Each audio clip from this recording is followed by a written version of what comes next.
Hoje vamos continuar com a parte 2 de um dos casos que chocou o Brasil, o caso Henri Borel. Neste vídeo vamos discutir o pré-julgamento envolvendo a mãe do menino, Monique Medeiros, e o ex-vereador Jairo Souza Santos Júnior, conhecido como Dr. Jairinho. Ambos são réus pelo delito e a mãe aguarda o julgamento em liberdade. Acompanhe conosco as últimas informações e os desdobramentos desse caso que tem gerado tamanha repercussão.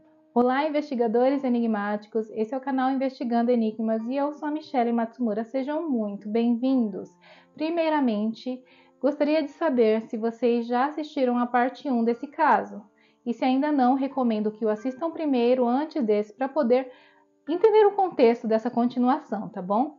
O link estará na descrição do vídeo ou você pode encontrá-lo na playlist do canal sobre Henri Borel e também por algum card aqui. Então peço também encarecidamente que fiquem até o final e não esqueçam de deixar o seu joinha, se inscrever no canal e ativar as notificações para não perder nenhuma atualização. Comentem quais próximos vídeos vocês gostariam que eu trouxesse para vocês aqui no canal. Também compartilhem com quem você sabe que vai gostar desse tipo de conteúdo.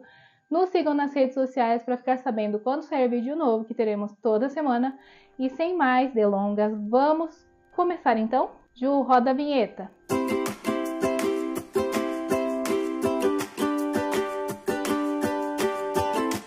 Bom, continuando a partir do contexto da ordem cronológica dos acontecimentos do vídeo anterior, vamos relembrar e detalhar melhor o momento da operação para prender temporariamente Jairinho e Monique. Então, essa operação teve início na manhã do dia 7 de abril, um mês após o falecimento de Henri, quando 20 policiais se juntaram à 16ª DP com os mandados de prisão. E por volta das 3 da madrugada do dia 8 de abril, os agentes foram divididos em dois grupos liderados pelos delegados Henrique Damasceno e Ana Carolina Medeiros. Percorreram 36 quilômetros até Bangu e chegaram antes das 6 da manhã, à casa de uma tia do parlamentar, onde se encontravam dormindo. E detalhe, endereço esse que não constava nos autos, e só conseguiram encontrá-los porque se precaveram em fazer uma vigilância antecipada. Após tentar contato e não obter resposta, os policiais tiveram que pular um muro e entraram na residência. Primeiro vasculharam o primeiro andar, mas não encontraram o casal, e ao subirem as escadas para o segundo andar, ouviram um barulho no quintal e viram dois celulares sendo jogados pelo basculante do banheiro da suíte onde Jairinho e Monique estavam. Então, eles foram encontrados, algemados e levados para a 16ª DP em viaturas e chegaram na delegacia. Lá eles foram colocados em celas separadas aos fundos do primeiro andar. Pouco depois foram levados em duas viaturas para a SEAP, para a cadeia pública José Frederico Marques, em Benfica. As câmeras de segurança registraram a chegada deles. Logo em seguida tiveram suas algemas retiradas e passaram por procedimentos de triagem e classificação na unidade. Logo após, foram levados para outra área da cadeia acompanhado por agentes. Cerca de 20 minutos depois, deixaram a parte interna da unidade e cerca das 3 da tarde sentaram-se lado a lado para assinar documentos e conversaram por cerca de 15 minutos. Durante esse intervalo, passaram por uma audiência de custódia na qual a prisão temporária de 30 dias foi decretada pelo juiz Antônio Luiz da Fonseca Lucchesi. Depois, Jairinho se encontrava sozinho e 3 minutos depois, as imagens das câmeras de vigilância da delegacia mostravam o ex-vereador sentado comendo um sanduíche e conversando com o diretor da unidade, Ricardo Larrubia da Gama, que estava ao seu lado. Não há imagens que mostrem quem levou o lanche para ele. No dia seguinte, o casal foi acusado de receber tratamento privilegiado por parte dos funcionários da SEAP durante as 3 horas em que estiveram na cadeia pública José Frederico Marques. Isso se deveu ao fato de terem mantido um diálogo informal entre si e também devido ao sanduíche que Jairinho comeu ao lado do diretor da unidade. Após a divulgação das imagens, Ricardo Larrubia da Gama renunciou ao cargo e os vídeos foram enviados ao Ministério Público Estadual. No dia 14 de abril de 2021, a Secretaria de Administração Penitenciária do Rio de Janeiro, a SEAP, soltou a notícia de que o diretor do presídio, José Frederico Marques, pediu para sair depois de acusações de regalias enquanto Jairinho e Monique Medeiros estavam por lá. As acusações foram divulgadas no dia 12 no programa SBT Rio, dizendo que os dois não foram direto para as celas. Ficaram falando que o Jairinho passou o tempo na sala do diretor e a Monique ficou em outra sala. Ainda segundo o programa, o casal até comeu da mesma comida do diretor e não o cardápio dos presos. A SEAP disse que o diretor saiu do cargo porque discordou das acusações de supostos privilégios. Também falaram que mandaram todas as imagens das câmeras de segurança para o Ministério Público do Rio e quando o jornal Extra perguntou para a SEAP se abriram uma investigação dentro da própria instituição para apurar as acusações, eles não responderam, mas fontes da SEAP disseram que fizeram uma apuração preliminar e analisaram as imagens das câmeras e não encontraram nenhuma regularidade. Em um relatório de 18 páginas, o promotor Bustamante declarou que Jairinho e Monique foram devidamente registrados e não receberam nenhum tratamento especial na cadeia. Segundo ele, a breve conversa que tiveram e o fato do diretor da cadeia ter se sentado ao lado de Jairinho por alguns minutos são considerados normais. O promotor afirmou que as cadeiras na área de segurança são destinadas a serem utilizadas pelos internos, caso necessário. Monique e Jairinho foram colocados em celas separadas e passaram por um período de isolamento de 14 dias antes de terem contato com outros detentos, seguindo as medidas de prevenção da disseminação daquele vírus que estava naquela época. Durante esse tempo, apenas seus advogados podiam visitá-los. Jairinho ficou em uma cela de 6 metros quadrados, compartilhada anteriormente por Fabrício Queiroz. Após a quarentena, ele foi transferido para o presídio Pedrolino Werling de Oliveira, onde aí sim se juntou aos demais detentos. Monique também ficou em uma cela individual. Em certo momento, ela precisou ser levada ao hospital por causa de uma infecção urinária, mas logo recebeu alta. No dia seguinte à prisão de Monique, ocorreu a sua exoneração do Tribunal de Contas do município e isso, obviamente, foi publicado no Diário Oficial. Então, ela retornou à Secretaria Municipal de Educação. Durante a fase preliminar do julgamento, o delegado Henrique Damasceno, titular da 16ª DP da Barra da Tijuca, testemunhou que Monique Medeiros se sentiu extremamente à vontade na delegacia. Ela até chegou a pedir pizza e tirar selfies, como mostrado pelo jornal O Globo. Por outro lado, o ex-vereador e Dr. Jairinho fez piadas durante o seu tempo na 16ª DP, dizendo algo do tipo: "Ah, minha mulher está na outra sala com 3 homens". O delegado Damasceno mencionou que esse tipo de comportamento era incomum durante um depoimento policial. Bom, de aí em diante passaram-se quase 6 meses e no comecinho de setembro a juíza Elizabeth Machado Louro marcou a primeira audiência do processo, que é uma fase preliminar do julgamento. A juíza determinou que as 12 testemunhas chamadas pelo Ministério Público seriam ouvidas no dia 6 de outubro, a partir das 9h30 da manhã, no Fórum do Rio, no centro. Ela pediu reforços na segurança para controlar a entrada do público porque o caso ficou muito famoso na mídia. Uma semana antes da data marcada, a assessoria de imprensa do Tribunal de Justiça enviou um comunicado para os veículos de mídia dizendo que só poderiam entrar no plenário de acordo com a capacidade do local. Foram chamados para depor os delegados Henrique Damasceno e Ana Carolina Medeiros e também o inspetor Rodrigo Melo, todos da 16ª DP. Também foram chamados o pai de Henri, o Leniel Borel, a babá Tainá de Oliveira Ferreira e a empregada doméstica Leila Rosângela de Souza Matos. As médicas do Hospital Barrador, Maria Cristina de Souza Azevedo, Viviane dos Santos Rosa e Fabiana Barreto Goulart de Leage, além do executivo Pablo Menezes, que é vice-presidente da Associação Brasileira das Administradoras de Benefício e CEO da Rede DOR. E alguns dias antes da data agendada, os advogados da ex-mulher de Jairinho, a Ana Carolina, solicitaram à juíza que ela fosse dispensada da audiência. A magistrada recusou o pedido.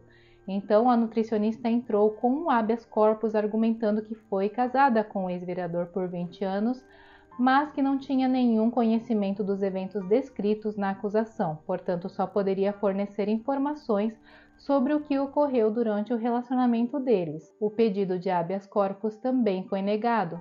Tereza Cristina dos Santos, a cabeleireira que atendeu a Monique, e Leila Rosângela não compareceram porque não puderam ser encontradas pelos oficiais de justiça. Leniel chegou cedo ao fórum na manhã do dia 6 de outubro por volta das 9 da manhã. Lá ele conversou com os repórteres nos corredores do 9º andar do prédio, onde está localizado o plenário do Tribunal do Júri, declarando: "Estou batalhando todos os dias para que a justiça seja feita e que esses dois indivíduos monstruosos que brutalmente tiraram a vida do meu filho sejam responsabilizados pelos seus atos." Henri, com apenas 4 anos, já mostrava seu potencial para fazer a diferença na sociedade, e esses 3 pontinhos roubaram essa oportunidade dele. Sinto uma profunda tristeza por não poder mais me orgulhar da minha maior preciosidade, nem acompanhar o crescimento dessa criança incrivelmente amorosa. Hoje parece que uma parte de mim foi arrancada e a melhor parte já não está mais ao meu lado. Gradualmente, os parentes e amigos das famílias envolvidas foram ocupando os primeiros assentos na área reservada ao público e aos jornalistas. Essa área é separada do plenário por um vidro à prova de balas. Do lado direito estavam a juíza Elizabeth Machado Louro e o promotor Fábio Vieira e sua equipe. Do lado esquerdo ficavam os advogados dos réus. A equipe do advogado Brás Santana, que representava Jairinho, ficou na fileira de trás. Já os advogados Hugo Novas e Thiago Minajé, que representavam Monique, posicionaram-se na frente. Monique estava com os cabelos presos numa trança e unhas curtas com esmalte bege, vestindo um moletom branco, calça jeans e chinelos. Ela sentou-se ao lado de seus advogados. Jairinho solicitou e foi autorizado pela juíza a participar por videoconferência, diretamente da prisão. Mais adiante estavam as testemunhas Leniel e seus advogados, Sâmia Massari, Márcio Cavalcante, Ailton Barros e Igor Carvalho. A audiência de instrução teve início pouco antes das 10 horas da manhã. Durante todo o tempo, Monique folheava cerca de 1000 páginas do processo, fazia anotações e sussurrava com os advogados. Jairinho aparecia em um telão que não era visível à plateia, apenas para os que estavam no plenário, e ele vestia uma camisa social. E acompanhou a audiência sentado ao lado de uma advogada da equipe de Brás Santana, em uma das salas do Centro Integrado de Videoconferência do Complexo Penitenciário de Jericinó, em Bangu. E a audiência se estendeu até 00h30. Quando a juíza leu a denúncia acusando o casal, Leniel se emocionou e até pediu um copo d'água. Nesse momento, a mãe, a tia e a prima do engenheiro ainda estavam se acomodando na plateia. A mãe, o irmão e uma tia de Monique sentaram-se próximos. Luiz Fernando, o filho mais velho de Jairinho, também estava presente de forma discreta. Cerca de 25 pessoas vestiam camisas com 3 frases diferentes. A primeira era "Justiça" por Henri Borel. A outra era "Exigimos justiça". E a última frase dizia "Monique é inocente". O primeiro a depor foi o delegado Henrique Damasceno, que durante 3 horas e 21 minutos ele detalhou minuciosamente o trabalho das investigações e respondeu às perguntas da juíza Elizabeth, do promotor Fábio e dos advogados de Monique e Jairinho. Ele afirmou não ter dúvidas de que Henri foi vítima do ocorrido que foi cometido pelo casal. O delegado relatou que no depoimento dado pelos dois na 16ª DP, que aconteceu 9 dias após o falecimento do menino, no dia 17 de março, a professora parecia completamente à vontade, tirou selfies e até pediu uma pizza. Por outro lado, segundo Damasceno, o ex-vereador chegou até a fazer piadas. No meio da sabatina, quando o delegado afirmou que ficou comprovado que Jairo bateu nessa criança algumas vezes e também que Monique tinha conhecimento dessas agressões, mentindo na delegacia e no hospital, nesse momento parte da plateia começou a sussurrar um pouco mais alto e foram advertidos pelos seguranças do Tribunal de Justiça, onde disseram, por favor, sem manifestações. Houve um momento em que ele falou sobre os prints das conversas recuperadas da babá Tainá de Oliveira com Monique Medeiros, quando houve aquele episódio em que Monique estava num salão de beleza no shopping que ficava a apenas 5 minutos de sua residência, e a babá enviou mensagens contando sobre as agressões que Henri estava sofrendo.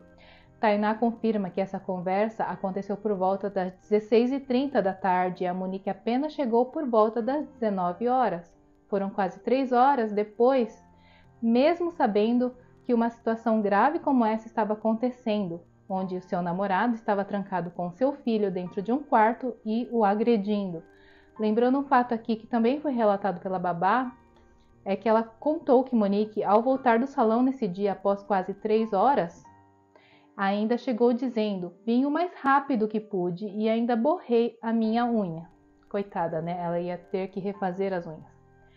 Enfim, durante a audiência do caso, o delegado Henrique Damasceno enfatizou mais uma vez que ações de Jairinho não tiveram qualquer efeito. Ele deixou claro que realizar aquele tipo de respiração boca a boca em uma criança desfalecida não era o procedimento adequado nesse tipo de situação, pois as câmeras do elevador mostraram ele apenas jogando ar dentro da boca do menino.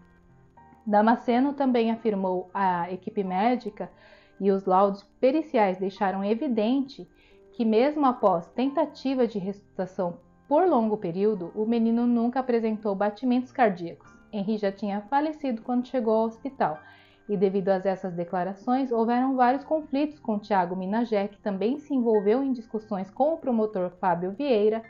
O advogado de Monique elevou o tom de voz e interrompeu as frases antes que ambos pudessem concluir suas falas. Minagé fez questão de enfatizar várias vezes a Henrique Damasceno que ele estava ali era como testemunha e não como delegado. Em pelo menos 4 ocasiões, a juíza Elizabeth determinou o fim das discussões. As próximas testemunhas foram a delegada assistente Ana Carolina Medeiros e o inspetor Rodrigo Melo, ambos questionados principalmente sobre a questão da quebra da cadeia de custódia. Os advogados alegaram que os celulares apreendidos com o casal, por exemplo, não foram devidamente embalados em sacos lacrados antes de serem encaminhados para a perícia. Após os depoimentos dos policiais, chegou a vez de Leniel. O engenheiro estava usando uma camisa com o rosto do menino estampado sob um blazer.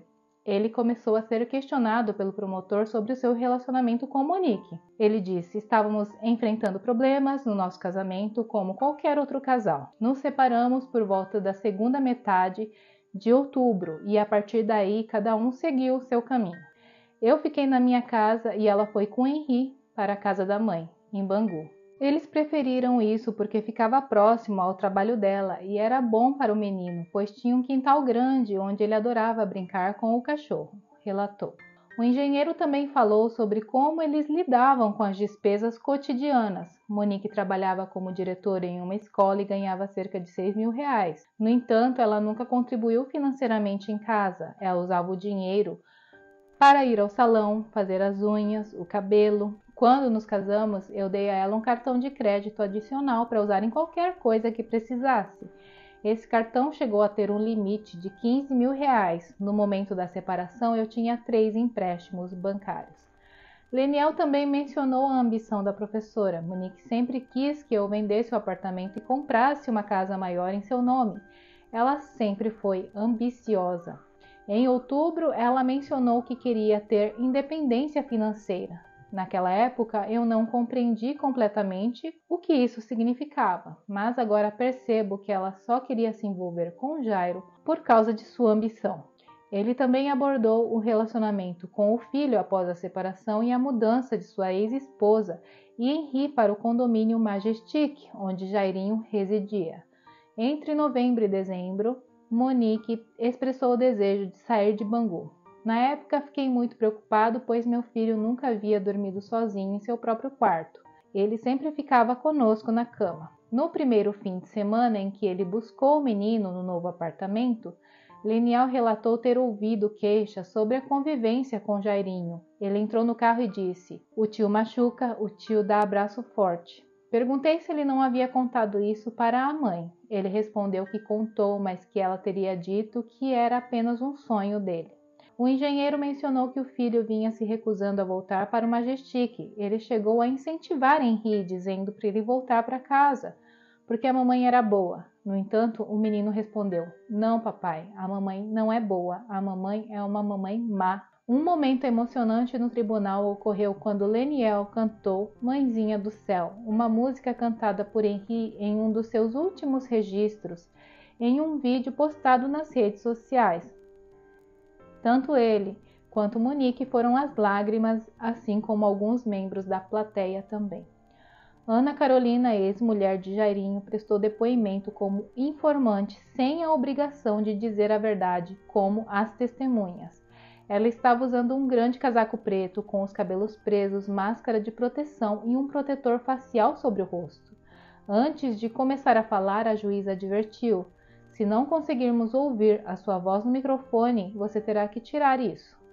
A nutricionista não acrescentou informações novas. Ela mencionou que o problema em seu relacionamento com Jairinho foi a infidelidade dele, mas afirmou que ele nunca sequer levantou a voz para os seus filhos. Pelo contrário, ela o descreveu como um excelente pai.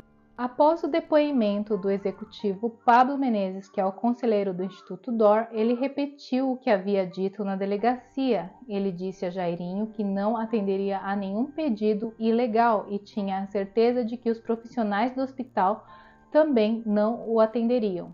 E com relação ao pedido que Jairinho lhe fez de não encaminhar o corpo de Henri ao Instituto Médico Legal, o Pablo relatou que ele não chegou a demonstrar nenhuma emoção. O vereador apenas lhe contou que aconteceu uma tragédia, que o enteado havia falecido e pediu que agilizasse o atestado de óbito, dizendo: agiliza ou eu agilizo? E a gente vira essa página, vê se alguém dá o atestado de óbito para a gente poder levar o corpinho e virar a página. E detalhe, que isso Jairo escreveu por mensagens para ele, pois Pablo nem chegou a atender suas ligações. Bom, agora chegou a vez da babá Tainá ser ouvida. Ela foi a 7ª testemunha do dia. Ela se aproximou do microfone e fez um pedido dizendo: eu me sinto ameaçada e pressionada por Monique, depois de tudo pelo que passei. Gostaria que ela se retirasse, não me sinto confortável em falar na presença dela aqui. A juíza Elizabeth fez um sinal de concordância com a cabeça e Monique foi conduzida por um policial militar para o corredor do plenário. Tainá surpreendeu a todos durante a audiência, expressando um ponto de vista que contradizia vários aspectos de seu segundo depoimento. Ela disse: eu me senti usada pela Monique o tempo todo porque ela tentou me mostrar que Jairinho era um monstro, mas eu nunca vi nada disso nele. Ela me contou várias coisas sobre ele e fez uma imagem negativa dele. A babá afirmou que antes de seu primeiro depoimento à polícia, em uma reunião no escritório do então advogado André França Barreto, a ex-patroa teria lhe dado instruções sobre o que deveria dizer aos investigadores. Com medo, Tainá seguiu essas orientações. Quando o promotor Fábio Vieira perguntou sobre as mensagens de 12 de fevereiro em que ela descrevia que Henri mancava e reclamava de dores ao sair do quarto do padrasto, Tainá disse que não se lembrava desse episódio. Ela também negou ter presenciado Jairinho agredindo o menino. Surpreendido, o promotor informou que iria solicitar uma investigação por falso testemunho contra a babá e, irritado, afirmou que não tinha interesse em fazer mais perguntas a ela. Os advogados de Monique, Hugo Novas e Tiago Minagé, chegaram a pedir a prisão em flagrante de Tainá, mas a juíza determinou que o depoimento da babá fosse encaminhado à 16ª DP para investigar o crime de falso testemunho. As últimas a depor foram as médicas Maria Cristina de Souza Azevedo e Viviane dos Santos Rosa e Fabiana Barreto Goulart. Elas afirmaram que Henri chegou ao Barra d'Or em parada cardiorrespiratória, sem sinais vitais, ou seja, ele já estava sem vida, e descreveram as técnicas de reanimação realizadas pela equipe médica. O advogado de Jairinho, Brás Santana, destacou a presença de um técnico de enfermagem alto e forte e levantou a hipótese das lesões no corpo do menino terem sido causadas dentro do hospital devido às manobras de reanimação realizadas. Porém, as 3 médicas descartaram essa hipótese. Em um discurso já na madrugada, o promotor Fábio Vieira informou que alteraria a motivação do crime na denúncia do Ministério Público, enquanto o promotor Marcos Caqui, que participou das investigações, argumentava que Henri morreu por atrapalhar o relacionamento de Jairinho e Monique. Fábio Vieira alegou que o ex-vereador agiu por sadismo. Segundo ele, o falecimento da criança foi um ato de Jairinho para satisfazer o seu próprio prazer, enquanto a professora via vantagens financeiras no relacionamento. O promotor argumentou que Jairinho e Monique colocaram em segundo plano a saúde física e mental de Henri, afirmando que o casal assumiu o risco de tirar a vida do menino, mas não teve a intenção deliberada de fazê-lo. Após a audiência, as defesas de Jairinho e Monique realizaram 2 ações com o objetivo de questionar a validade das investigações do caso. Os advogados Hugo Novas e Tiago Minagé apresentaram um laudo elaborado pelo perito Lorenzo Parodi, que tinha como objetivo contestar a integridade do celular apreendido com a professora.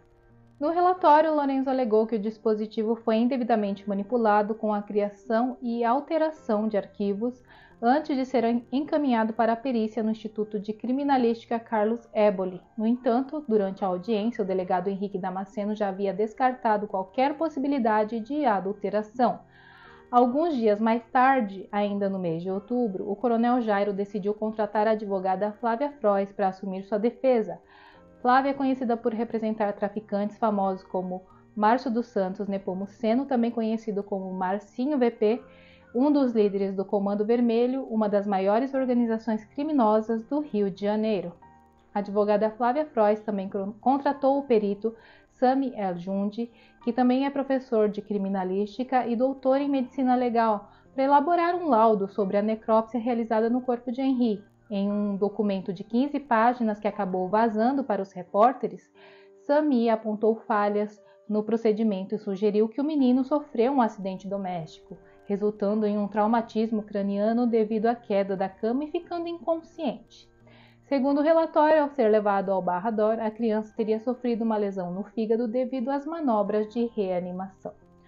O advogado Brás Santana, o único responsável pela defesa de Jairinho no processo, anunciou que iria apresentar uma queixa disciplinar na Ordem dos Advogados do Brasil contra a advogada Flávia Frois, pois, segundo ele, Flávia teria violado o código de ética da profissão ao fazer declarações públicas que contradiziam os depoimentos das profissionais de saúde que atenderam Henri.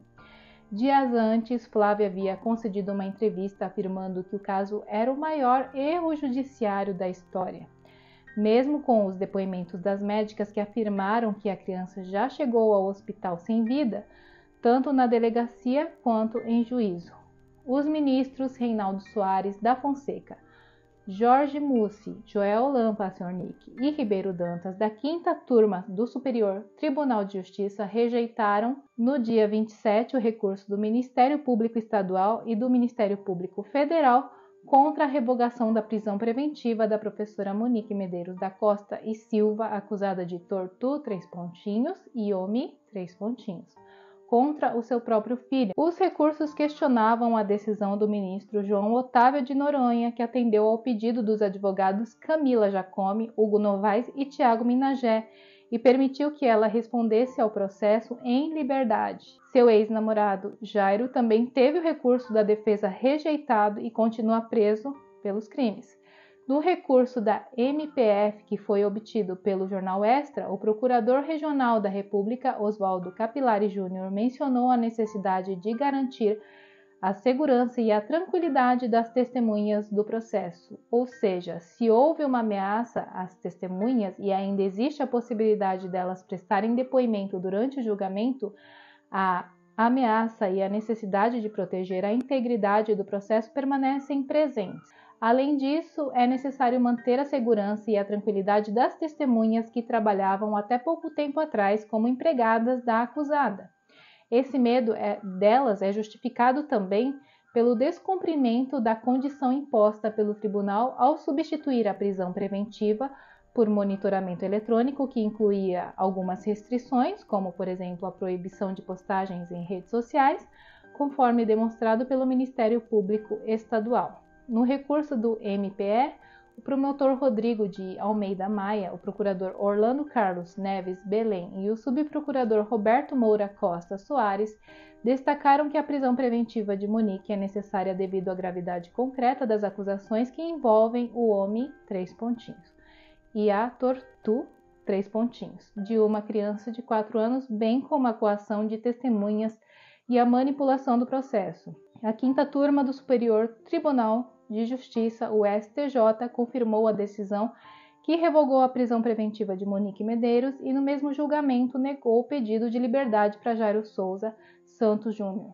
Monique foi liberada, a decisão foi assinada numa sexta-feira, no dia 26 de agosto de 2022. O ministro João Otávio de Noronha, membro do Superior Tribunal de Justiça, STJ, decidiu revogar a prisão preventiva e conceder a liberdade para Monique Medeiros, Relembrando aqui que ela já havia sido solta uma vez. A primeira vez em que Monique deixou a cadeia foi em 5 de abril do ano passado. Ela ficou quase 3 meses fora e voltou a ser presa novamente, estendendo a prisão preventiva no complexo de Jericinó, em Bangu, zona oeste do Rio.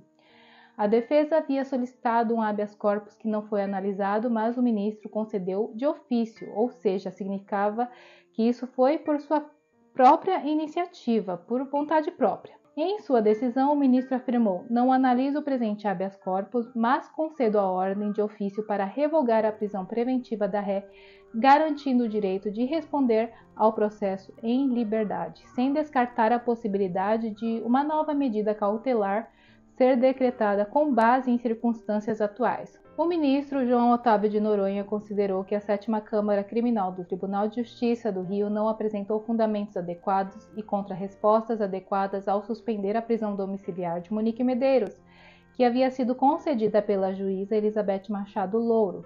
Diante disso, o ministro entendeu que não seria necessário analisar o habeas corpus apresentado pela defesa de Monique, mas que o STJ poderia corrigir o constrangimento ilegal de forma própria. E detalhe, hoje ela já não faz mais uso de tornozeleira eletrônica, ao contrário da determinação anterior daquela primeira vez em que havia deixado a prisão, para que esse tempo não fosse descontado de sua pena por estar em prisão domiciliar, o que foi considerado pela promotoria como uma prisão híbrida. A decisão do ministro foi publicada numa segunda-feira, dia 29 de agosto do ano passado. Porém, a defesa de Monique Medeiros já foi informada sobre a decisão e já comunicou à Câmara do Rio de Janeiro sobre o ocorrido. Os representantes do Ministério Público argumentaram que havia o risco de Monique interferir nas investigações, uma vez que existia indícios de que ela teria tentado coagir as testemunhas. No entanto, Noronha afirmou que as condições para a prisão preventiva não estavam presentes no caso dela. Ele disse: não se pode decretar a prisão preventiva apenas com base na gravidade genérica do crime, no clamor público ou na comoção social, declarou o ministro, ressaltando que o término da instrução processual era suficiente para a libertação de Monique. Pedido de liberdade foi negado no STF, porém ocorreu que antes da liberdade concedida pelo Superior Tribunal de Justiça, a defesa de Monique Medeiros teve um habeas corpus analisado pelo Supremo Tribunal Federal pelo ministro Gilmar Mendes. No STF, o habeas corpus da defesa de Monique questionava uma suposta violação de lei constitucional, o que foi negado pelo ministro. A prisão da acusada justifica-se sobretudo diante da gravidade concreta dos delitos praticados, como também visando a garantir a aplicação da pena e a conveniência da instrução criminal, pontuou Gilmar Mendes em um trecho de sua decisão. Na decisão, o ministro Gilmar Mendes também leva em conta que um outro habeas corpus seria analisado pelo STJ, documento que acabou por libertá-la. Ele disse: nós fizemos questionamentos distintos nos dois tribunais, no STF, questionamento à violação de uma lei constitucional, e no STJ questionamos a violação de uma lei federal, o que nos foi favorável, explicou Hugo Novaes. A defesa de Jairinho, por sua vez, solicitou a extensão da medida cautelar para o seu cliente, porém os ministros da 5ª turma entenderam que isso não seria viável, uma vez que a situação dele difere a de Monique. Isso se deve ao fato de que ele foi acusado de participação ativa no crime, ao contrário dela, que enfrenta acusações de omissão. E uma vez solta, Monique Medeiros retornou ao seu trabalho na Secretaria Municipal de Educação do Rio, exercendo função administrativa no almoxarifado da secretaria. Porém, após uma recepção negativa por parte dos servidores da pasta, ela tentou uma licença de 60 dias, ainda no mês de janeiro desse ano, mas o pedido de afastamento foi negado. O secretário de Educação do Rio, Renan Ferreirinha, explicou por que decidiu readmitir Monique Medeiros e declarou que, se dependesse de mim, ela teria sido demitida há muito tempo. Como ré no caso do falecimento de seu próprio filho, Henri, ela desempenha um papel administrativo no setor de almoxarifado enquanto o processo ainda está em fase de julgamento. Ele também diz que Monique solicitou retornar à unidade e seu pedido foi atendido. Desde o ocorrido desse caso inaceitável, iniciamos um procedimento administrativo. No entanto, como ela foi liberada pela Justiça e ainda não houve um veredito condenatório, a orientação legal recebida pela Secretaria é de que não é possível afastar a servidora ou suspender a sua remuneração, afirmou o secretário. Ela é funcionária pública concursada e solicitou voltar à unidade onde atua, o que foi permitido. Na nova função, a remuneração bruta de Monique Medeiros em dezembro de 2022 foi de R$ 3.100. Ela estava de licença desde abril de 2021, quando foi detida novamente, ou seja, mesmo sendo ré, ela aguarda o julgamento em liberdade, após ter sua prisão revogada, anulada pelo Superior Tribunal de Justiça, o STJ. O Ministério Público do Rio de Janeiro requereu a pronúncia ou a ida a júri popular dos réus do caso Henri Borel, Monique Medeiros e Jairinho.